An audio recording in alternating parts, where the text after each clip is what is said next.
So hello guys, ngayong araw ay pupunta kami ngayon sa Jubail. And kasi ayusin namin yung marriage contract namin.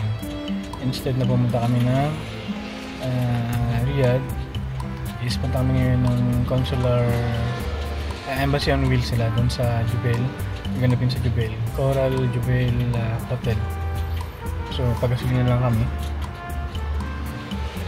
kasi medyo mahaba-haba yung biyahe namin. And then magkakapisa na kami, kaso yung road cafe doon is sarado na pala, wala na siya ngayon. So hanap naman kami ng ibang pagkakapihan namin. So hello guys, so ngayon nandun na kami sa may Coral Jubail Hotel. Doon siya, pero 8 o'clock pa, masyado kami maaga, 6:45 pa lang ngayon. And tinanong ko naman yung reception, and then mag-open sila ng 8, I think exactly 8 o'clock in the morning. Wala pa masyadong tao dito, sobrang aga namin kasi malayo pa kami, galing pa kami ng Daman, so nagbiyahe pa kami. Antay-antay lang muna tayo.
Tapos na kami dito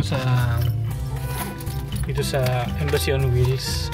Nipasa na namin yung full correction ng marriage contract or marriage certificate namin. And then sabi nila it takes 6 to 8 months daw para bago makorek yung mali dun sa marriage contract. And then ipa-follow up lang sa kanila or mag-message daw sila, or kung need nung copy, i-message lang sila. Nagbigay naman sila nung resibo tsaka nung email address. Ito yung same email address na in-email namin para humingi ng mga requirements. So kailangan lang magbayad. Nagbayad lang kami ng 300. One is for Republic Act 9048-9225, hindi ko alam kung ano to. Correction siguro to, para sa correction. And then the other one is for notary na 100 riyal.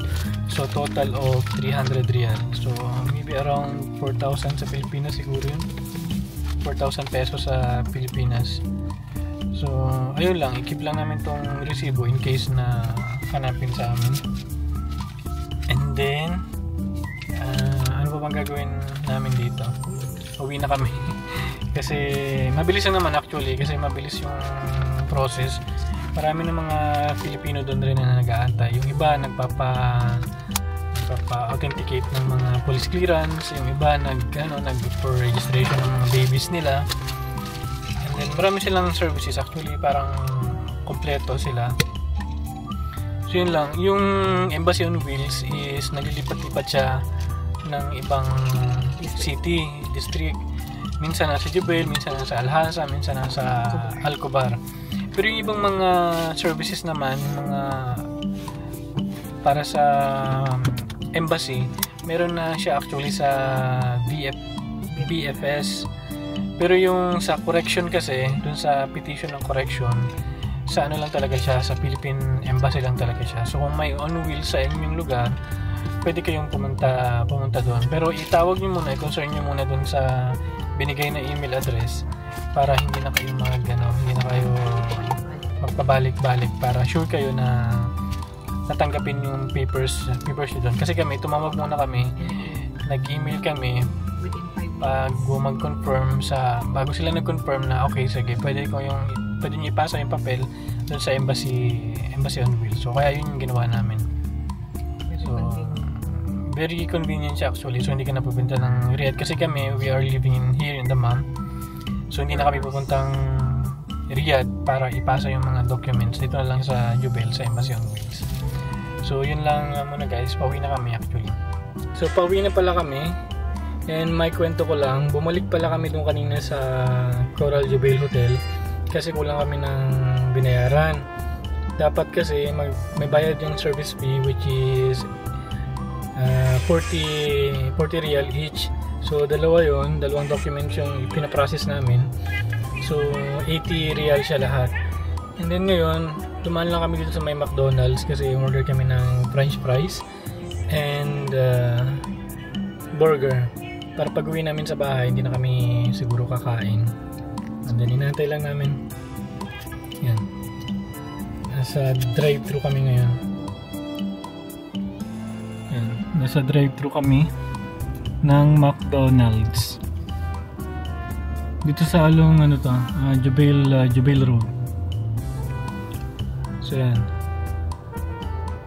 Ito yung Jubail Road. Nakabalik na pala kami sa bahay kanina pa. So tapos nagsala ako kanina tanghali. And then ngayon inantay na lang namin yung magpipick up ng aming LBC kasi magpapadala kami ng 4 na boxes papunta sa Pilipinas. So ito siya. So yan yung mga boxes namin na ipapadala sa Pilipinas. So 4 siya. Sa 2, 3, 4. So parating na raw sila mga 25 minutes. Tumawag na sila, papunta na sila dito para pick upin itong mga boxes na to. Papunta siya ng Mindoro. Antayin muna namin yung mag-pick up. And then makalalabas pa uli kami mamaya. Kinunan nila yung box. Nagbigay lang sila ng paper para sa tracking number to. So antayin lang namin sila. Balik ulit sila kasi natin nila yung box dun sa baba, sa sakyan nila. Hanapin sila. Kasi hagdan, walang elevator dito sa accommodation area. Kasi baka maraming pasyente dun sa kapila. Kasi sila nag-park.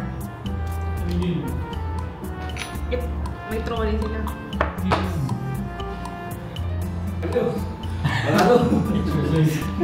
Kaya nga ayaw mo nang bumaba pag nakaakit lang ako. Pero bakit bakit? Ito yung dalawang medyo ano?